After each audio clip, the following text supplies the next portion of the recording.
مجھے ایران میں مظاہروں کی پہلی اطلاع 31 دسمبر 2025 کو ملی۔ ہم لوگ اس وقت شیراز میں تھے۔ ہمارا گائیڈ حمید ہمدانی بو علی سینا کے شہر ہمدان سے تعلق رکھتا تھا۔ وہ مہربان، شائستہ اور بہت اچھا میزبان تھا۔ اس نے بتایا ہمدان میں تاجروں نے ہڑتال اور مظاہرے شروع کر دیے ہیں۔ اس کا کہنا تھا کہ شیراز کے تاجر بھی دکانیں بند کر رہے ہیں، چنانچہ ہمیں آج شاید سڑکوں پر افراتفری نظر آئے۔ اس کا کہنا تھا لیکن پریشان ہونے کی کوئی ضرورت نہیں۔ ایران میں ہر سال 6 ماہ بعد اس قسم کا احتجاج ہوتا رہتا ہے، تاہم ایرانی کسی غیر ملکی یا سیاح کو تنگ نہیں کرتے۔ آپ محفوظ ہیں۔ ہم مطمئن ہو گئے۔ ہمیں اس وقت تک شہر میں کسی قسم کی افراتفری نظر نہیں آئی تھی۔ میری اس شام واپسی کی فلائٹ تھی۔ میں شیراز ایئرپورٹ پر گیا، وہاں بھی حالات معمول کے مطابق تھے۔ میں پاکستان واپس آ گیا، جبکہ ہمارا گروپ مشہد چلا گیا۔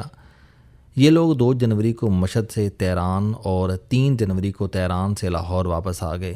اس دوران مظاہروں اور فسادات کی خبریں آنے لگیں۔ میں بہت پریشان تھا، مگر گروپ کو کسی جگہ افراتفری دکھائی نہیں دی، جبکہ پوری دنیا کا میڈیا ایران کے فسادات کی خبروں سے بھرا ہوا تھا۔ بہرحال قصہ مختصر، ہمارے لوگ ایران میں لاک ڈاؤن سے پہلے واپس آ گئے۔ گائیڈ حمید ہمدانی نے بعد ازاں بتایا کہ ایران کے حالات اچانک خراب ہو گئے تھے۔ پورے ملک میں مظاہرے اور فسادات ہو گئے، جن میں لوگ مارے بھی جا رہے ہیں۔ وہ بار بار کہہ رہا تھا آپ ہمارے لیے دعا کریں۔ میں بھی برادر اسلامی ملک کے لیے بہت پریشان تھا۔ ایران افغانستان کی طرح ہمارے بارڈر پر ہے، اس کے حالات کی خرابی پاکستان کو لازماً متاثر کرے گی۔ بہرحال آنے والے دنوں میں ایران کے حالات خراب سے خراب تر ہوتے چلے گئے۔ 400 شہروں میں فسادات ہوئے، جن میں 3000 سے زائد لوگ مارے گئے۔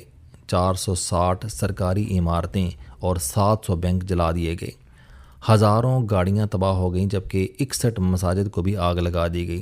یہ صورتحال اپنی جگہ، لیکن امریکہ اور اسرائیل کا مظاہرین کے ساتھ کھڑا ہو جانا حیران کن تھا۔ ڈونلڈ ٹرمپ نے ایران پر براہ راست حملے کی دھمکی تک دے دی تھی۔ اسرائیل نے بھی انٹرنیشنل فلائٹس بند کر کے جنگی مشقیں شروع کر دیں۔ یہ دنیا کے کسی بھی ملک کے ساتھ کچھ بھی کر سکتا ہے، لیکن سوال یہ ہے کہ امریکہ ان حملوں سے حاصل کیا کرنا چاہتا ہے، اور ایران امریکہ کے لیے اتنا لازم کیوں ہے؟ اس کی وجہ بہت دلچسپ ہے۔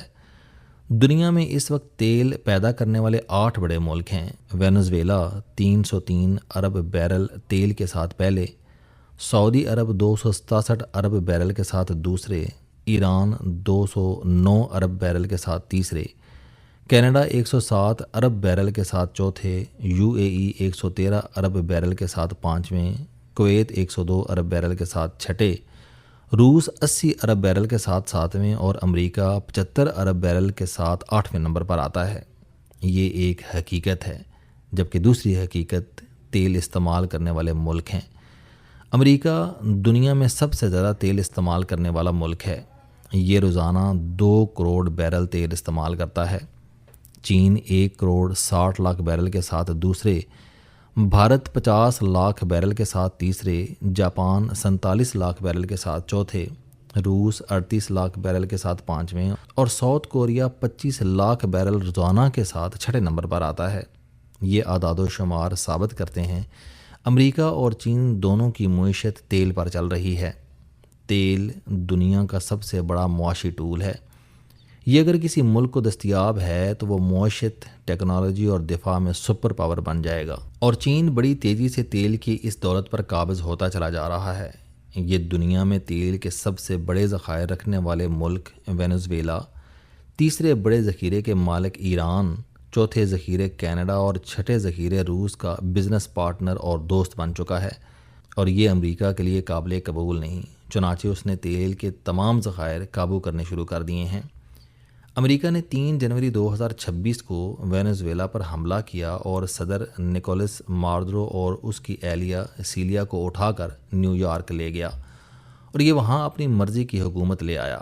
ڈونلڈ ٹرمپ نے اس کے بعد وینزویلا کے تیل کے تمام ذخیرے امریکی آئل کمپنیوں میں بانٹ دیے، اور یہ اب اپنی مرضی سے تیل بیچ رہے ہیں۔ ایران وینزویلا کے بعد ڈونلڈ ٹرمپ کا دوسرا ٹارگٹ ہے۔ یہ ایرانی تیل پر بھی قبضہ کرنا چاہتا ہے، جس کے بعد پیچھے صرف روس رہ جائے گا۔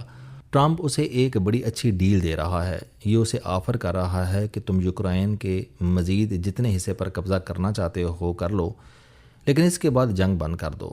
میں اس کے بدلے میں تمہیں یورپ کی آئل اور گیس کی پوری مارکیٹ دے دوں گا، بس صرف ایک شرط ہے کہ تم نے چین کو آئل نہیں دینا۔ روس اس پر راضی ہو چکا ہے۔ یہ اگلے 2 ماہ میں یوکرائن کے مزید علاقوں پر قبضے کے بعد جنگ بند کر دے گا، جس کے بعد روس سے پابندیاں اٹھ جائیں گی اور اسے یورپ کی پوری مارکیٹ مل جائے گی، جبکہ تیل کے باقی تمام ذخائر امریکہ کے ہاتھ میں آ جائیں گے۔ بھارت تیل درآمد کرنے والا تیسرا بڑا ملک ہے۔ ڈونلڈ ٹرمپ بھارت کو مئی میں پاکستان کے ہاتھوں ذلیل کرا چکا ہے۔ نریندر مودی 8 ماہ جوتے کھا کر سمجھدار ہو چکا ہے، چنانچہ یہ بھی اب روس اور ایران سے تیل نہیں خرید رہا۔ ٹرمپ نے گڈ بوائے بننے کے بعد مودی سے تعلقات ٹھیک کر لیے ہیں، بس اب صرف ایران بچا ہے۔ امریکہ جس دن اس پر قابض ہو جائے گا، پوری دنیا کا تیل اس دن اس کے ہاتھ میں ہوگا، اور یہ اس کے بعد چین کو بوند بوند کے لیے ترسا دے گا۔ یہ اس کی معیشت اور دفاع کو بھی کنٹرول کرے گا۔ چنانچہ کہانی صرف تیل کی ہے۔ میں اب آپ کے سامنے مستقبل کا ایک اور سیناریو بھی رکھتا ہوں۔ دنیا کے اگلے 6 سال بہت اہم ہیں۔ ایلان مسک کی کمپنی اسپیس ایکس میں 25,000 پروفیشنلز کام کر رہے ہیں۔ یہ اس سال ان کی تعداد لاکھ تک بڑھانا چاہتا ہے۔ ڈونلڈ ٹرمپ 2026 کے بجٹ میں اسپیس ایکس کو اربوں ڈالر دے رہا ہے۔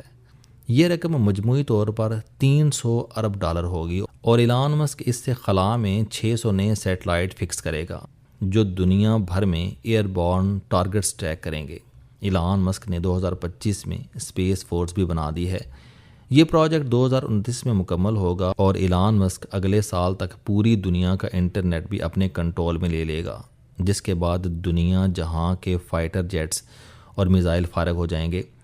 امریکہ خلا سے کسی بھی ملک کے تمام سگنلز جام کر کے پورا ملک بند کر دے گا، اور کسی بھی جہاز اور میزائل کا رخ موڑ دے گا۔ دوسرا، یہ خلا سے لیزر گنز کے ذریعے کوئی بھی ٹارگٹ اڑا دے گا۔ چنانچہ اس کے بعد ایئر فورس کی ضرورت رہے گی اور نہ میزائلوں کی۔